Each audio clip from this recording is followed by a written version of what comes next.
রাসূল সাল্লাল্লাহু আলাইহি ওয়াসাল্লাম দাজ্জাল সম্পর্কে বলেন, ইন্নাহু ফি বাহরি শাম আও ফি বাহরিল ইয়ামান। এই দাজ্জাল শাম অথবা ইয়ামানের যে কোনো একটা সমুদ্র, এই সমুদ্রের মধ্যে সে বসবাস করে। রাসূল সাল্লাল্লাহু আলাইহি ওয়াসাল্লাম বলেন, মা বাইনা খালকি আদম ইলা আন তাকুমাস সামাউ ফিতনাতুন আকবারু মিন ফিতনাতিদ দাজ্জাল। আসমান এবং জমিন সারা দুনিয়া যেদিন থেকে সৃষ্টি করা হয়েছে, এই সৃষ্টির থেকে নিয়ে কিয়ামত পর্যন্ত দাজ্জাল যত বড় ফিতনা হিসেবে দুনিয়াতে আসবে, এত বড় ফিতনা আর দুনিয়ার বুকে কখনোই আসে নাই। অর্থাৎ দাজ্জালের ফিতনা হলো সব থেকে বড় ফিতনা। সম্মানিত হাজিরিন, এখন প্রশ্ন হলো, এই দাজ্জাল কি পৃথিবীতে আসবে নাকি পৃথিবীতে আছে? কথা হলো এটা, দাজ্জাল কোথায় আছে? একটু আগে আমরা হাদিসের মধ্যে বললাম যে নবীজি সাল্লাল্লাহু আলাইহি ওয়াসাল্লাম বলেছেন যে দাজ্জাল সে শাম অথবা বাহরে ইয়ামান, ইয়ামানের কোনো একটা দরিয়া অথবা শামের কোনো একটা সমুদ্রের কোনো একটা অপরিচিত অজানা একটা জায়গাতে দাজ্জাল এখনও জমিনের বুকে আছে। দাজ্জালের জন্ম হবে না, দাজ্জালের জন্ম হয়ে গেছে। দাজ্জাল পৃথিবীতে আসবে না, দাজ্জাল পৃথিবীতে আত্মপ্রকাশ করবে, এসে গেছে সে অলরেডি। এ সম্পর্কে একটা হাদিস, সেই বিখ্যাত হাদিস পাওয়া যায় যে হযরত তামিমে দারি রাদিয়াল্লাহু তাআলা আনহু হতে বর্ণিত। তিনি রাসূল সাল্লাল্লাহু আলাইহি ওয়াসাল্লামকে একটা ওনার সমুদ্র পথের যাত্রার একটা গল্প রাসূল সাল্লাল্লাহু আলাইহি ওয়াসাল্লামকে শুনিয়েছিলেন। নবীজি সাল্লাল্লাহু আলাইহি ওয়াসাল্লাম সাহাবীদেরকে সেই গল্প শুনিয়েছেন। হাদিসটি বর্ণনা করেছেন ফাতেমা বিনতে কায়েস রাদিয়াল্লাহু তাআলা আনহা, একজন নারী সাহাবী হযরতে ফাতেমা বিনতে কায়েস রাদিয়াল্লাহু তাআলা আনহা বলেন, আমি একদিন ফজরের নামাজে মহিলাদের যেই কাতারগুলো থাকে ওই কাতারের সামনের কাতারে আমি নামাজ আদায় করেছিলাম। নামাজের আগে রাসূল সাল্লাল্লাহু আলাইহি ওয়াসাল্লাম ঘোষণা করলেন, আমার প্রিয় সাহাবীরা, তোমরা যে যেখানে বসে আছো নামাজের পরে সেখানে অবস্থান করবে। তোমাদেরকে আমি কোনো ভীতিও প্রদর্শন করব না, কোনো আশার বাণীও শোনাবো না, তবে আমি তোমাদেরকে একটা কিচ্ছা শোনাবো, একটা গল্প শোনাবো যা তামিমে দারি আমাকে শুনিয়েছে। সেই শোনানো গল্প তোমাদেরকে আজকে আমি শোনাবো। তামিমে দারি সমুদ্রে ভ্রমণ করেছিল, একজন খ্রিস্টান ব্যক্তি ছিল তামিমে দারি। তিনি 30 জন খ্রিস্টান তার সাথীদেরকে নিয়ে সমুদ্র পথে যাত্রা শুরু করেছিলেন। সমুদ্র যাত্রা করতে করতে হঠাৎ করে সমুদ্রের মধ্যে ঝড় আরম্ভ হয়ে গেল। ঝড়ে তার জাহাজের দিক ভ্রষ্ট হয়ে গেল। 1 মাস যাবৎ তিনি সমুদ্রের পথে ভ্রমণ করলেন, ভাসমান অবস্থায় সমুদ্রে যাত্রা করলেন। নির্ধারিত কোনো দিক নাই, নির্দিষ্ট কোনো গন্তব্য নাই। গন্তব্যহীন পথে চলতে চলতে হঠাৎ একটা দ্বীপের কাছে গিয়ে তামিমে দারির সেই জাহাজটা থেমে গেল। তারা সকলে তার সাথী সহ সমুদ্রে নেমে গেল। তামিমে দারি বলতেছেন, শোনো, আমরা যখন ওখান থেকে নামলাম, তামিমে দারির সঙ্গে 30 জন সাথী ছিল, লাখাম এবং জুজাম গোত্রের 30 জন সাথী। বললেন, আমরা সাথীরা যখন সামনের দিকে অগ্রসর হলাম, হঠাৎ একটা আজব প্রাণীর সাথে আমাদের সাক্ষাৎ হলো।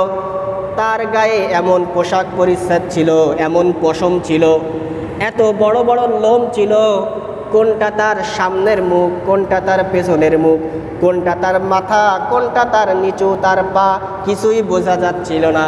এত বড় বড় লম্বা লোমওয়ালা একটা প্রাণীর সাথে আমাদের সাক্ষাৎ হয়ে যায়।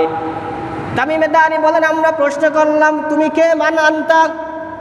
সে উত্তর দিল, আরা জাসসাস, আমি হলাম জাসসাস, আমি হলাম গোয়েন্দা। বলল, এই নির্জন সমুদ্রের মধ্যে তুমি কার গোয়েন্দা, কার জন্য খবরদারি করতেছো? ওই জাসসাসা উত্তর দিল, আমি কোনো প্রশ্নের জবাব দিব না, তোমরা আমার এই দ্বীপের ওই সামনের দিকে অগ্রসর হও। শেষ প্রান্তের দিকে গিয়ে একটা স্থান তোমরা খুঁজে পাবে, একটা মন্দির, একটা গির্জা অথবা একটা নির্জন ঘর তোমরা খুঁজে পাবে। ওই ঘরের মধ্যে তোমাদের জন্য কেউ একজন অপেক্ষা করতেছে। সে তোমাদের কাছ থেকে কিছু খবর জিজ্ঞাসা করবে, আর কিছু খবর তোমাদেরকে সে নিজেও বলে দিবে। তার কাছ থেকে তুমি আমার পরিচয় জানতে পারবে। তামিমে দারি তার সাথীদেরকে নিয়ে এবার সামনের দিকে রওনা করলেন। দেখলেন একটা ঘরের মধ্যে ভয়ঙ্কর একটা জন্তু, শেকল দিয়ে বাঁধা, দেখতে বিদ্ঘুটে, মোটেও সুন্দর ছিল না, একটু ভয়ঙ্কর প্রকৃতির। তাকে দেখলেই ভয় হয়ে যায়।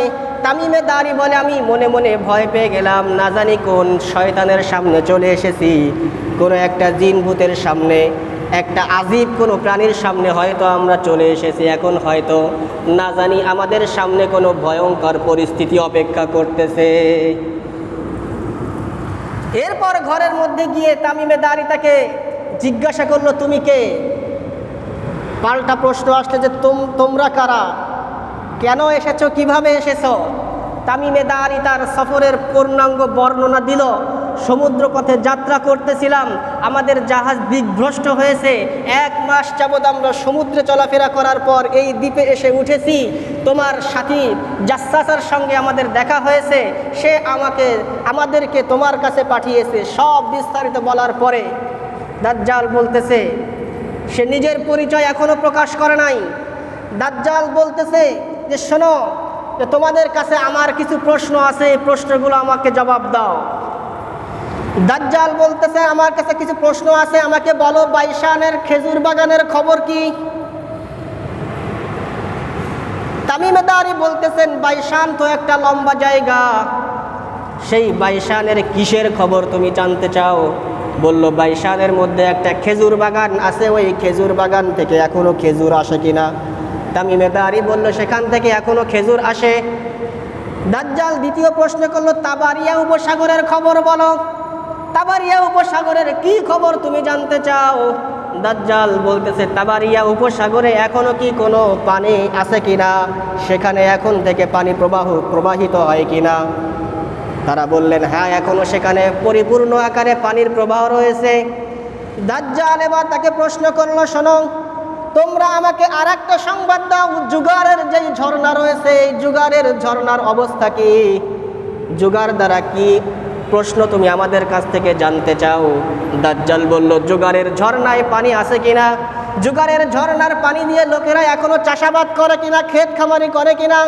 তাকে বলা হলো, হ্যাঁ, এখনো সেখানে পানি আছে, ক্ষেত খামারি করা হয়। দাজ্জাল বলল, যেহেতু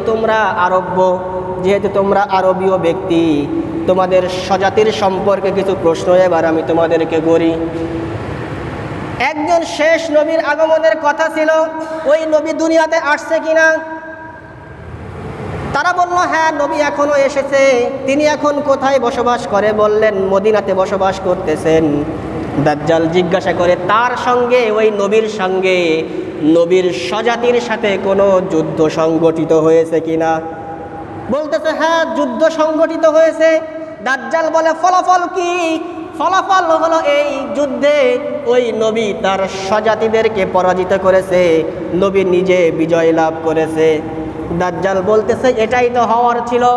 তোমরা জেনে রাখো, এই নবীর সাথে যারা সঙ্গ দেবে, নবীকে যারা মেনে নেবে, নবীর সহচর্য যারা লাভ করবে, নিশ্চয়ই তারা দুনিয়াতেও সফল কাম হবে, আখেরাতেও সফল কাম হবে।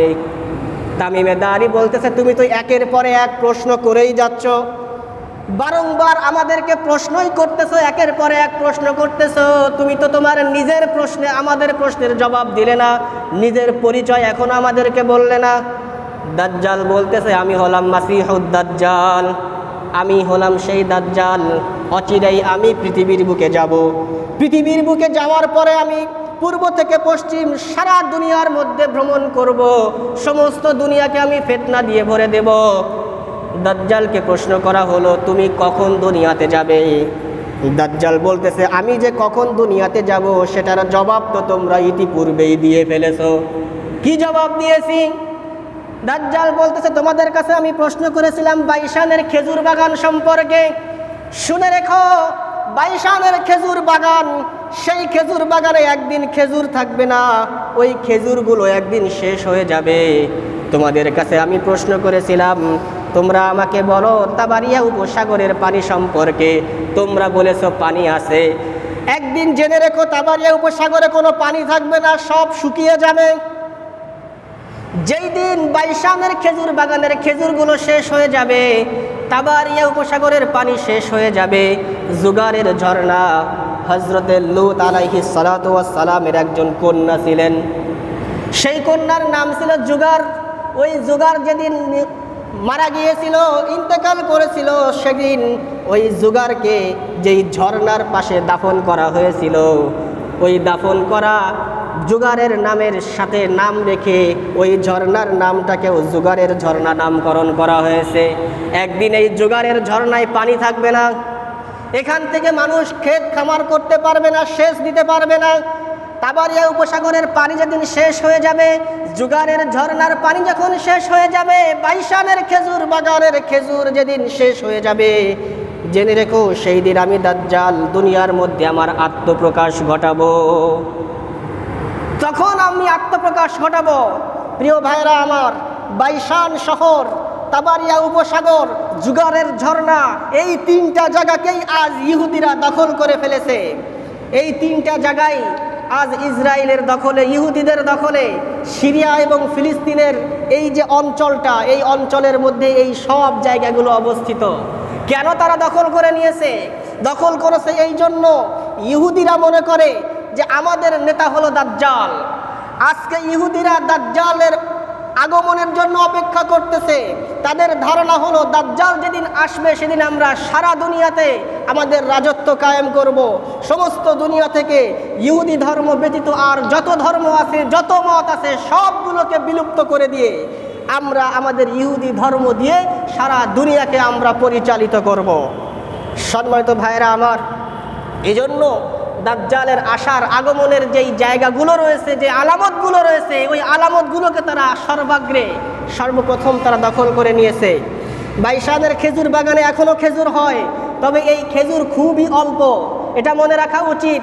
বাইশানের ওই খেজুর বাগানে যেই খেজুরগুলো এখন হচ্ছে, ওই খেজুরগুলো বাইশানের খেজুর বাগানের খেজুর নয়। ওগুলোকে তারা বিদেশ থেকে আমদানি করে ওই খেজুর বাগানে নতুন করে খেজুর তারা সেখানে রোপণ করেছে। সেই রোপণ করা খেজুর থেকে তারা সেখানে এখন খেজুর আহরণ করে, ওগুলো মরক্কো থেকে আমদানি করা। এছাড়াও জুগারের ঝর্ণার কোনো পানি তারা ফিলিস্তিনিবাসীদেরকে দেয় না। এরপরে তাবারিয়া উপসাগর তারা সেখানে দখল করে সেখানে তাদের বসবাস শুরু করে দিয়েছে। দাজ্জালকে প্রশ্ন করা হলো, তুমি পৃথিবীতে কয়দিন থাকবা? বলে আমি 40 দিন থাকবো। 40 দিন কেমন? তার প্রথম দিন হবে 1 বছরের সমান, দ্বিতীয় দিন হবে 1 মাসের সমান, তৃতীয় দিন হবে 1 সপ্তাহের সমান। এরপরে বাকি দিনগুলো 37টা দিন আমাদের স্বাভাবিক দিনের মতো হবে। সাহাবায়ে কেরামরা প্রশ্ন করলেন, ইয়া রাসূলুল্লাহ, যেই জামানায় দাজ্জালের একদিন 1 বছরের মতো হবে, সেই দিন কি আমরা দাজ্জালের ওই একদিনের নামাজ পড়ব, নাকি আমাদের ভিন্ন কোনো মতামত রয়েছে, ভিন্ন কোনো আমাদের আমল রয়েছে? নবীজি বললেন যে না, একদিনের নামাজ তোমরা আদায় করবে না, তোমরা তোমাদের হিসাব মতো সেখানে তোমাদের হিসাব মিলিয়ে নামাজ পড়তে থাকবে। নবীজি সাল্লাল্লাহু আলাইহি ওয়াসাল্লাম আরও বলেন, দাজ্জাল দুনিয়ায় আসার পরে চতুর্দিকে যখন ফিতনা শুরু করে দিবে, মক্কায় প্রবেশ করতে চাইলে ফেরেশতা তাদেরকে ফিরিয়ে দিবে, মদিনায় প্রবেশ করতে চাইলে মদিনার ফেরেশতারা তাদেরকে ফিরিয়ে দিবে। সে মক্কা আর মদিনায় প্রবেশ করতে পারবে না। দাজ্জাল কেমন ফিতনা তৈরি করবে? দাজ্জালের এক হাতে থাকবে জান্নাত, আর এক হাতে থাকবে জাহান্নাম। সে জান্নাত জাহান্নাম দেখাবে, মানুষদেরকে বলবে আমি তোমাদের রব, আমাকে মেনে নাও, আমাকে মানলে তোমাকে আমি জান্নাতে প্রবেশ করাবো। নবীজি সাল্লাল্লাহু আলাইহি ওয়াসাল্লাম বলেন, খবরদার দাজ্জালের প্রতারণার শিকার হয়ে তাকে রব মানবে না। দাজ্জালের বাম হাতে যে জাহান্নামটা থাকবে, সেই জাহান্নামে লাফ দিবে, দেখবে ওই জাহান্নামটাই তোমার জন্য জান্নাতে পরিণত হয়ে যাবে। আর যদি তোমরা ধোঁকায় পড়ে যাও, জান্নাতে প্রবেশ করার সাথে সাথে ওই জান্নাতটা তোমাদের জন্য জাহান্নামে রূপান্তরিত হয়ে যাবে। দাজ্জালের এক হাতে থাকবে স্বচ্ছ পানির একটা নহর, আর এক হাতে একটা আগুনের নহর থাকবে। নবীজি বলেন, তোমরা স্বচ্ছ পানির ওই নহরকে পরিত্যাগ করবে, আগুনের মধ্যে ঝাঁপিয়ে পড়বে, ওই আগুনটাই তোমার জন্য শান্তিদায়ক একটা নহরে পরিণত হয়ে যাবে। এভাবে করে দাজ্জাল জীবিত মানুষকে মৃত বানিয়ে ফেলবে এবং মৃত মানুষকেও আবার জীবিত করে ফেলবে। দাজ্জালের হুকুমে আকাশ থেকে বৃষ্টি পড়বে, দাজ্জালের হুকুমে জমিনকে আদেশ দেওয়ার সাথে সাথে জমিন ফসল ফলানো শুরু করে দিবে। এরকম অলৌকিক কাণ্ড সে দুনিয়ার মধ্যে ঘটাতে শুরু করবে।